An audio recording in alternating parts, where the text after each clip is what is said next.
आप सभी को मेरे यूट्यूब चैनल में स्वागत है। चलिए एक दिल को छू जाने वाली कहानी शुरू करते हैं। अनजान लड़की से प्यार। कहानी को शुरू से अंत तक सुनना पहला भाग है। कहानी सुनने के बाद सब्सक्राइब करके बेल आइकन जरूर दबा देना। बैंक बंद होते ही आदित्य अपनी कार से घर की तरफ आ रहा था। घर की 23 किमी की दूरी भी दिल्ली के भारी ट्रैफिक के कारण 100 किमी से कम नहीं लग रही थी।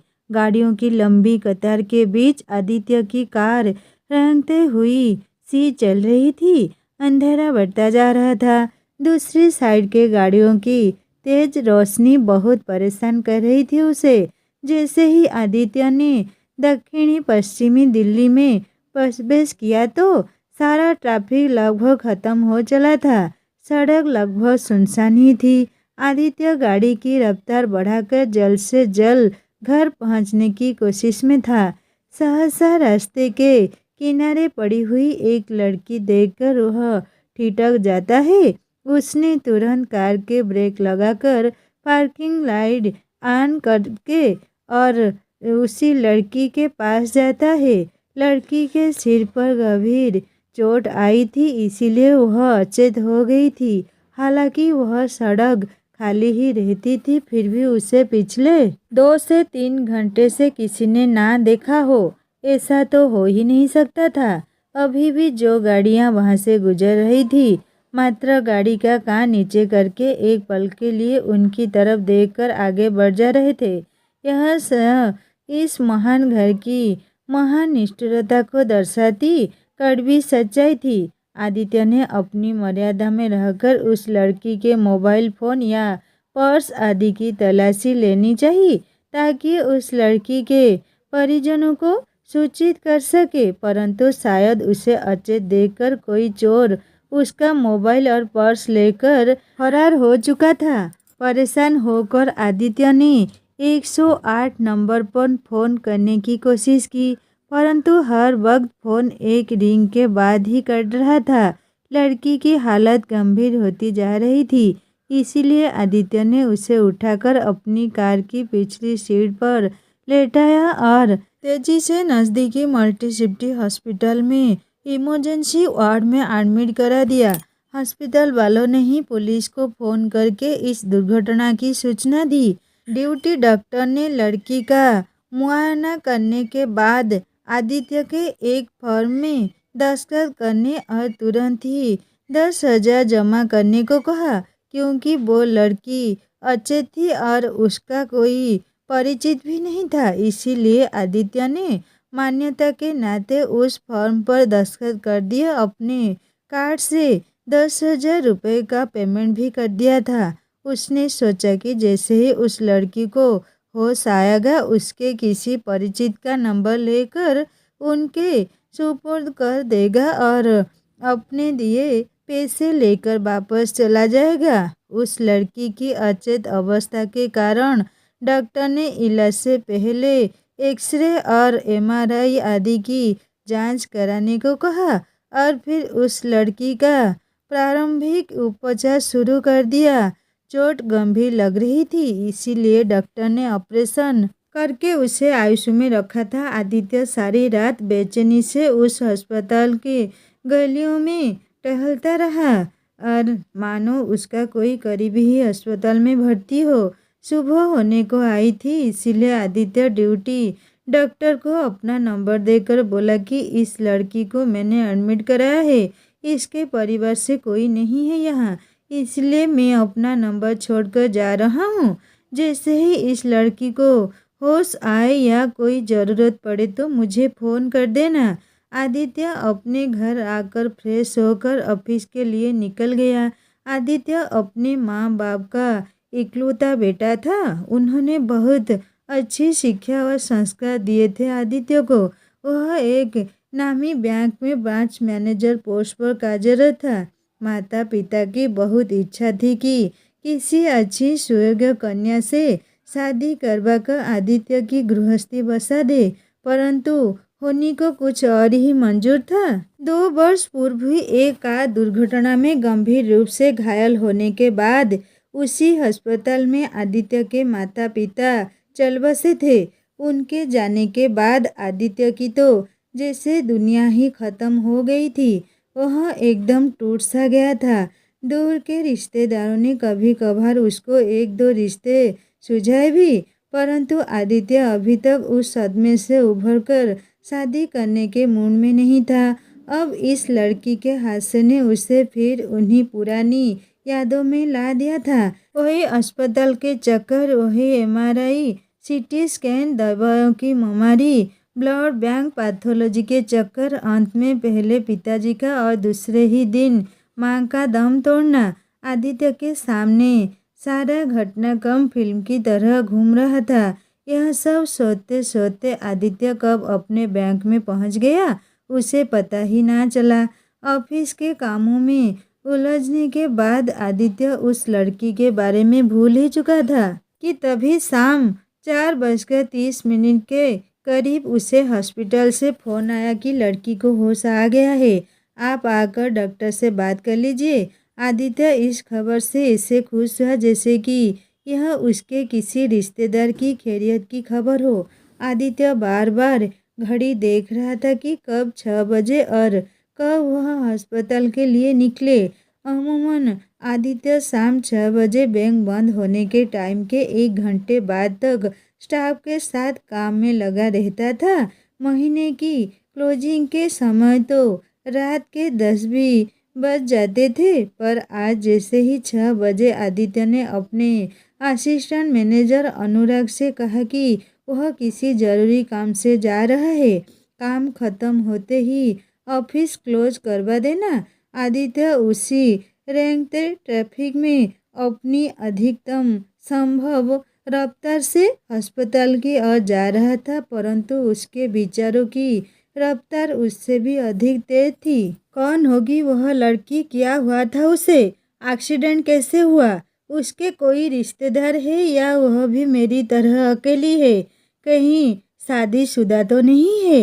अनेकों सवाल आदित्य के दिमाग में तैर रहे थे। विचारों की उलझन के बीच आदित्य अस्पताल पहुंच गया। रिसेप्शन पर उस लड़की की डिटेल्स लेकर तेजी से उसके कमरे की ओर बढ़ा।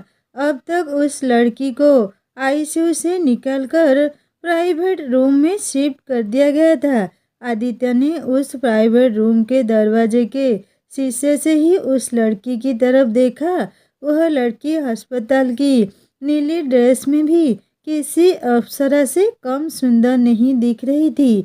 गहरी काली आंखें, मोम सा सफ़ेद रंग, तराशी हुई सी शारीरिक संरचना। आदित्य ने शायद इससे खूबसूरत लड़की अपनी जिंदगी में नहीं देखी थी। जैसे ही आदित्य उस रूम के अंदर पहुंचा, वहां खड़ी नर्स ने उस लड़की को आदित्य का परिचय देते हुए कहा, ये वह सज्जन हैं जिन्होंने आपको यहाँ पर एडमिट कराया और आपका इलाज करवाया है। आदित्य ने मुस्कुराते हुए जैसे ही उस लड़की की तरफ देखा, वो लड़की अचानक आदित्य को देखकर बोली, विशाल, कहाँ चले गए थे तुम? अपनी मधु को छोड़कर वादा करो कि अब कभी मुझे छोड़कर नहीं जाओगे, कहकर फिर से बेहोश हो गई। नर्स तुरंत ड्यूटी डॉक्टर को बुला लाई। डॉक्टर ने उस लड़की को कुछ इंजेक्शन आदि दिए और आदित्य से बोले, इट्स अ टिपिकल केस और आप न्यूरोलॉजिस्ट ऑर्डर, इससे ठीक होने में बहुत वक्त लग सकता है। तब तक जो भी यह कहे हमें वही मानकर चलना होगा, नहीं तो इसकी जान भी जा सकती है। आदित्य ने डॉक्टर से कहा कि वह मुझे किसी विशाल नाम से बुला रही थी और खुद को मधु, शायद विशाल इसका प्रेमी या पति होगा। ऐसे में मेरी तो परेशानी बढ़ जाएगी। डॉक्टर ने कहा, फिर तो ज़्यादा अच्छा है, तुम उसके प्रेमी और हमदर्द बनकर उससे उसके बारे में ज़्यादा से ज़्यादा जानकारी हासिल कर सकते हो। यह हमारे इलाज के लिए बहुत मददगार होगा। आदित्य ने कहा, पर ऐसा करना उसके लिए धोखा नहीं होगा क्या? कोई कानूनी अड़चन आ गई तो मैं कहीं का नहीं रहूँगा। डॉक्टर ने उसे आश्वस्त किया। ऐसे मानसिक रोगियों के इलाज में कई बार एक ही आदमी को बहुत से किरदार अदा करने पड़ जाता है। तुम्हें तो सिर्फ एक ही करना है और कोई कानूनी समस्या नहीं होगी। मैं खुद इस मामले में गवाही दे सकता हूँ और कल हम यहाँ के थाना प्रभारी से भी बात करके उसे विश्वास में ले लेंगे। करता क्या ना करता, आदित्य उस मधु के बेहतर इलाज की खातिर विशाल का किरदार अदा करने को राजी हो गया। लगभग 3 घंटे बाद जब उस लड़की यानी मधु को होश आया, उसके होश में आते ही नर्स आदित्य को बुला लाई। आदित्य मधु के पास स्टूल पर बैठ गया। मधु, जो कि आदित्य के आने से पहले बेचैनी से यहाँ वहाँ देख रही थी, उसके आते ही निश्चिंत हो जाती है और उसका हाथ अपने हाथ में पकड़कर गहरी नींद में सो जाती है। आदित्य के लिए तो यह स्पर्श सिहरण पैदा करने वाला था। पहली बार किसी गैर लड़की ने उसका हाथ इस तरह से पकड़ा था। मधु की गहरी नींद में सोने के बावजूद भी चेहरे पर मीठी सी मुस्कान दिख रही थी। शायद वह कोई सुखद स्वप्न देख रही थी। इस बीच उसे नींद में सोता देखकर आदित्य ने धीरे से अपना हाथ छुड़ाने की कोशिश की तो लगा कि मधु की नींद खुल रही है, इसलिए उसने यथास्थिति बरकरार रखी। तड़के सुबह तक आदित्य भी गहरी नींद में स्टूल पर बैठे बैठे ही मधु के पलंग से सिर टिका कर सो रहा था। मधु के प्यार से आदित्य के सिर पर हाथ फेरने से उसकी नींद खुली। उसके जागते ही मधु ने कहा, विशाल, हम घर कब जाएंगे? उसने कहा, एक बार डॉक्टर ने परमिशन दे दे तो हम घर चले जाएंगे। अच्छा सुनो, तुम्हारे इस एक्सीडेंट के बारे में इंस्पेक्टर साहब बयान लेना चाहते हैं। उन्हें कब बुला लूं? मधु ने कहा, कभी भी बुला लो, तुम बस मेरे साथ रहो। आदित्य ने मधु से कहा, मैं घर जाकर फ्रेश होकर आता हूँ, फिर डॉक्टर और इंस्पेक्टर साहब से बात करके आऊँगा। तुम अपना ध्यान रखना। मधु को आश्वस्त करके आदित्य घर आकर फ्रेश होता है और तुरंत डॉक्टर को फ़ोन कर मधु के बारे में सब बताता है और इंस्पेक्टर से बयान लेने की बात याद दिलाता है। और डॉक्टर उस इंस्पेक्टर से बात करके कंफर्म करता है कि सुबह 9 बजे ही बयान देकर आप अपने ऑफिस निकल जाना। विशाल यानी आदित्य 8:15 को ही अस्पताल पहुंच जाता है, जहां डॉक्टर और इंस्पेक्टर आपस में मधु के केस के बारे में ही बात कर रहे होते हैं।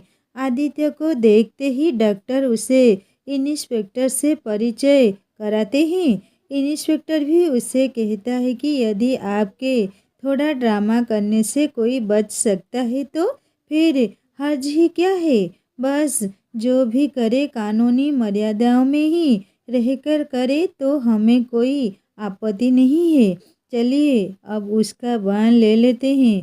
डॉक्टर, इंस्पेक्टर, महिला पुलिसकर्मी और आदित्य यानी विशाल उस प्राइवेट रूम में जाते हैं। उस वक्त मधु सो रही थी, इसलिए वह महिला पुलिसकर्मी पहले अंदर आकर मधु को उठाती है और बयान देने के लिए कहती है। तो मधु कहती है कि पहले उसके पति विशाल को आने दीजिए, फिर मैं बयान दूंगी। इंस्पेक्टर, आदित्य और डॉक्टर अंदर आते हैं। डॉक्टर और आदित्य दोनों ही मधु को बयान देने को कहते हैं। पूछते ही कि एक्सीडेंट कैसे हुआ, किसी ने जानबूझकर टक्कर मारी क्या? पूरी घटना का विवरण विस्तार से दीजिए। मधु ने कहा, 2 दिन पहले मैं अपने पति विशाल से किसी बात से नाराज होकर घर से निकलकर जा रही थी। तभी एक जगह पर तेजी से आती कार ने मुझे टक्कर मार दी, जिससे मैं बेहोश हो गई। जब होश आया तो मैं इस अस्पताल में थी। मेरा मोबाइल फ़ोन, पर्स आदि शायद उसी घटना स्थल पर पड़े होंगे। इंस्पेक्टर सारा बयान नोट कर लेते हैं। इसके बाद वह मधु से उसके माता पिता और अन्य रिश्तेदारों के बारे में पूछते हैं। तो मधु कहती है कि यह सब आप विशाल से पूछ सकते हैं। वैसे भी इन सब सवालों का मेरे एक्सीडेंट से कोई संबंध भी नहीं है। इंस्पेक्टर डॉक्टर की तरफ देखता है। डॉक्टर उसे शांत रहने का इशारा करता है और उसके साथ कमरे से बाहर आ जाता है और कहता है कि अगर उसे कुछ भी याद नहीं है तो हम ज़बरदस्ती नहीं कर सकते जवाब देने के लिए। मेरे हिसाब से आदित्य के साथ रहकर उसमें सुधार होने की संभावना बहुत ज़्यादा है। आप उसका आगे का बयान उसके बाद में भी ले सकते हैं। इंस्पेक्टर ने डॉक्टर से कहा कि यदि उसमें सुधार नहीं आया तो। डॉक्टर ने हंसते हुए कहा तो फिर आदित्य को ही विशाल बनाकर बिगाड़ देंगे। वैसे भी तो वह अपने माता पिता के जाने के बाद से ही अकेले डिप्रेशन का शिकार हो रहा था। डॉक्टर की बात सुनकर इंस्पेक्टर ठहाका लगाते हुए चला गया। इधर मधु ने विशाल से कहा, डॉक्टर साहब से पूछिए ना हम घर कब जा सकते हैं। तभी डॉक्टर वापस उस रूम तक आ जाते हैं और मधु से कहते हैं कि आज शाम को ही डिस्चार्ज कर दूंगा। बस तुम्हें जो दवाई लिखूंगा वह रोज़ समय पर लेते रहना। और विशाल यानी आदित्य परेशान होकर डॉक्टर को देखता है। वह सोच रहा था कि इलाज के नाम पर डॉक्टर 10 से 15 दिन तो कम से कम एडमिट करके रखेगा, पर यह क्या उसे आज ही अस्पताल से छुट्टी कर रहा है। फिर तो मधु की सारी जिम्मेदारी उसे ही उठानी पड़ेगी। वह मधु से यह कहकर कि शाम को ऑफिस से आकर उसे घर ले जाएगा, अपने बैंक की ओर निकल गया। उसे समझ नहीं आ रहा था कि जब मधु की याददाश्त वापस आएगी तो वह और उसका पति विशाल मेरे बारे में क्या सोचेंगे। क्या मैं उसे धोखा दे रहा हूँ, पर मैं अभी उसे सच बता भी नहीं सकता। डॉक्टर ने ही तो कहा है कि ऐसे में उसे जान का खतरा हो सकता है। यह सोचते सोचते आदित्य बैंक तक पहुंच गया। रोज की तरह ही आज भी बैंक में बहुत काम था, इसलिए आदित्य कुशलता से अपने अधीनस्थ कर्मचारियों को प्रोत्साहित करते हुए सभी काम करवा रहा था। विशेष ग्राहकों को अपने कैबिन के में बुलाकर चाय कॉफ़ी की चुस्कियों के साथ उनकी समस्याओं का निवारण करने में आदित्य को महारत हासिल थी। उसका मानना था कि ग्राहक से रिलेशनशिप बनाए तो उनका हमारे प्रति नजरिया सहयोगात्मक रहेगा, अन्यथा वह बिना फायदे के तो आपका रिश्तेदार भी आपकी कोई बात नहीं सुनेगा। कब शाम के 5:30 हो गए, आदित्य को पता ही ना चला। तभी उसके मोबाइल पर अस्पताल से फ़ोन आया। फ़ोन मधु का ही था। वो इतने अधिकार के साथ बोले जा रही थी कि आदित्य के आश्चर्य की सीमा ना रही। सुनो विशाल, डॉक्टर ने डिस्चार्ज पेपर पर साइन कर दिया है। फार्मेसी और पैथोलॉजी का पेमेंट करने के बाद हम घर जा सकते हैं। तुम्हें अभी कितना वक्त है आने में। आदित्य को तो ऐसा लग ही नहीं रहा था कि वह मधु से पहली बार फ़ोन पर बात कर रहा है। उसने मधु को आश्वस्त किया कि 7:30 तक वह अस्पताल पहुंचकर उसे घर ले आएगा। आदित्य ने हड़बड़ाहट में सारे काम निपटाए और करीब 5:45 तक अपने असिस्टेंट मैनेजर को बाकी के काम की जिम्मेदारी देकर अस्पताल के लिए निकल गया। भारी ट्रैफिक से उलझते हुए आदित्य करीब 7:30 तक अस्पताल पहुंच ही गया था।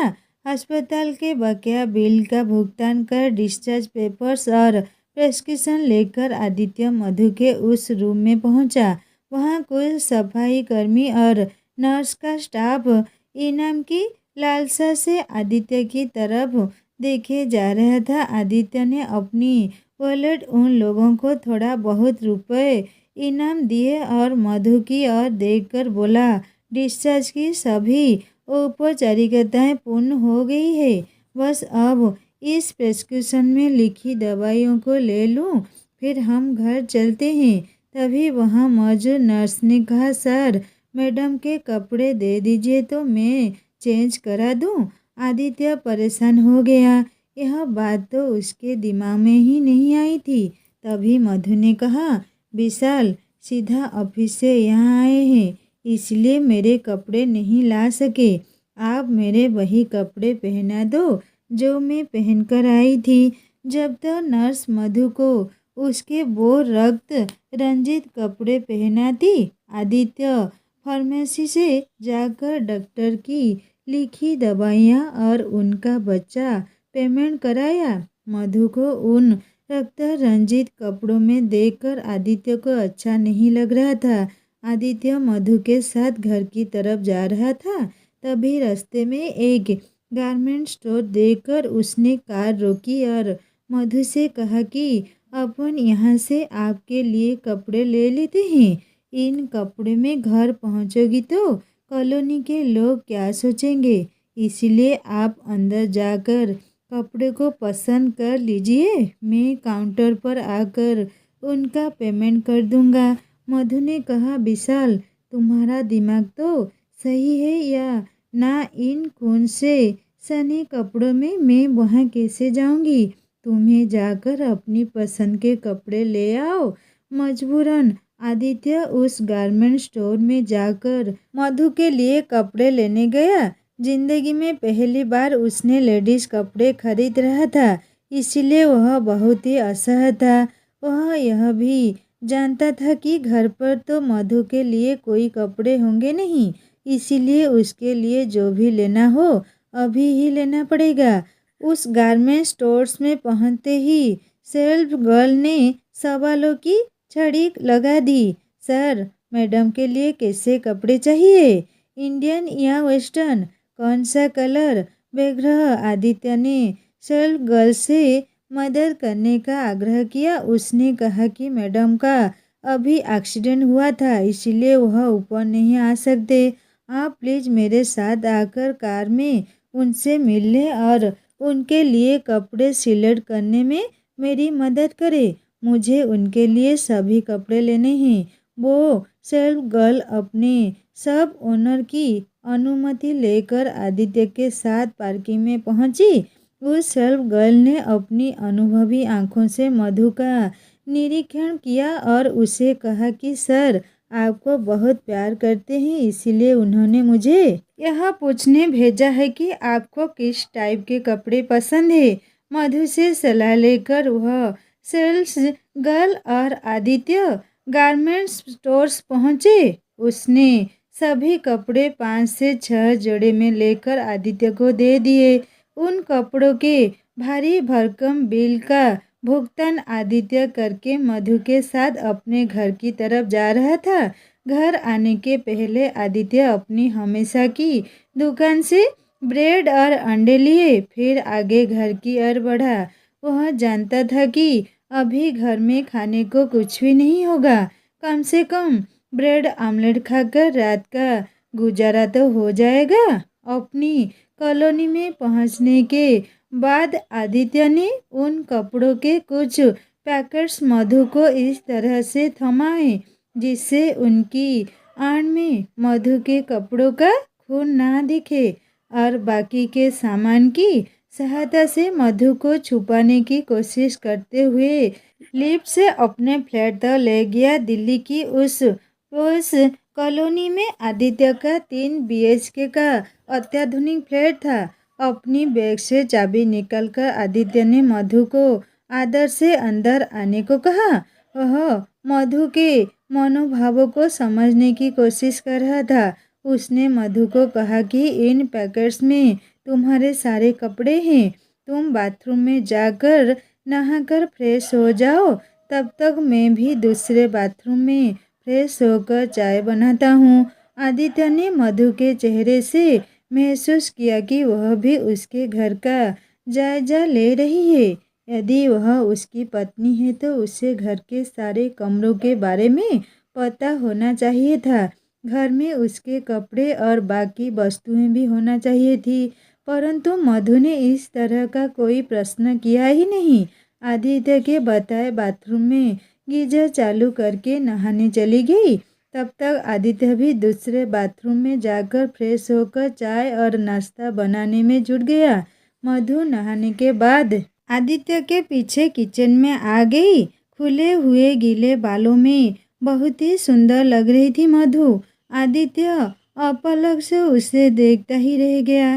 तभी मधु ने आदित्य से कहा, विशाल, मेरे क्रीम और हेयर ब्रश इत्यादि कहाँ रखे हैं? आदित्य मधु की आवाज़ सुनकर चकित हो गया, जैसे वह किसी सपने से जागा हो। उसने मधु को आश्वस्त किया कि मैं कल सुबह सब कुछ ले आऊँगा। मधु ने कहा, ठीक है, अब तुम ड्राइंग रूम में बैठकर टीवी लगाओ, तब तक मैं चाय और नाश्ता लेकर आती हूँ। आदित्य सहसा ड्राइंग रूम में आकर टीवी देखने लग। 10 मिनट में मधु चाय और नमकीन की ट्रे लाकर उसके बगल में सटकर सोफे में बैठ गई। आदित्य को तो लगा कि वह सचमुच ही शादीशुदा है और मधु उसकी पत्नी है। तभी उसे अपनी मर्यादा का ध्यान आया। वह टीवी का रिमोट उठाने के बहाने उठता है और फिर मधु से थोड़ी दूरी पर बैठ जाता है। मधु के हाथों की चाय पीकर वह फिर सपनों में खो चला जाता है। काश मधु की कभी याददाश्त वापस ही ना आए तो वह उसे अपनी पत्नी के रूप में अपने साथ हमेशा के लिए रख सकता है। तभी दूसरे पल उसे ध्यान आया कि अपने स्वार्थवश वह सब क्या सोचने लग गया। यदि मधु की याददाश्त चली गई है तो उसे उसका नाजायज फायदा नहीं उठाना चाहिए और उसका पति विशाल कितनी बेकरारी से इसे ढूंढ रहा होगा। आदित्य ने मधु से कहा, मधु, डिनर में ब्रेड आमलेट बनाकर लाता हूँ। अभी तुम्हारी तबीयत खराब है और सिर का जख्म पूरी तरह से भरा नहीं है, इसीलिए तुम कुछ काम मत करो। तुम्हें आराम की सख्त ज़रूरत है। मधु आदित्य की तरफ मौन देखती रहती है। आदित्य ने मधु के लिए एक बेडरूम की साफ सफाई कर उसे व्यवस्थित किया। अभी तक अकेले ही रहने के कारण आदित्य ने कभी इतनी बारीकी से अपने कमरे को भी व्यवस्थित नहीं किया होगा जितना वह अभी कर रहा था। वह कमरा व्यवस्थित करके आदित्य किचन में जाकर ब्रेड आमलेट बनाने लगा। मना करने पर भी मधु किचन में आ गई और किचन के सामान का निरीक्षण करने लगी। आदित्य से कागज पेन लेकर वह जरूरी किराने के सामान की लिस्ट बनाने में जुट गई। आदित्य बैचलर ही रहता था, इसीलिए घर में अधिकांश जरूरी सामान का अभाव था। मधु ने बहुत बारीकी से सभी सामान जैसे जरूरी सामानों की लंबी चौड़ी लिस्ट बनाकर विशाल को दे दी। विशाल ने इतना सारा सामान पहले कभी नहीं मंगवाया था, इसीलिए वह घबराकर बोला, इतना सारा सामान? इससे अच्छा है कि हम रेस्टोरेंट में जाकर खाकर आए, या बोलो तो टिफिन लगा लेते हैं। परंतु मधु के जोर देने पर उसने ऑनलाइन शॉपिंग ऐप से सभी सामानों का लिस्ट के अनुसार ऑर्डर कर दिया। करीब 8,000 से ज़्यादा का सामान था, पर क्या करे, मधु को वह मना भी नहीं कर सकता था। वह मन ही मन हिसाब लगाने लगा। करीब 10,000 का अस्पताल का खर्च, एक 600 के कपड़े और अब 8 शून्य के किराने का सामान बहुत महंगी पड़ रही थी उसे यह दरिया दिली, परंतु फिर भी मधु का घर में सुखद साथ उसे बहुत अच्छा लग रहा था। मधु अभी टीवी देखने में व्यस्त थी तो आदित्य अपना लैपटॉप खोलकर कुछ कार्य निपटाने लगा। हालांकि वह और मधु कोई बात नहीं कर रहे थे, फिर भी उसकी मौजूदगी से आदित्य का अकेलापन दूर हो रहा था।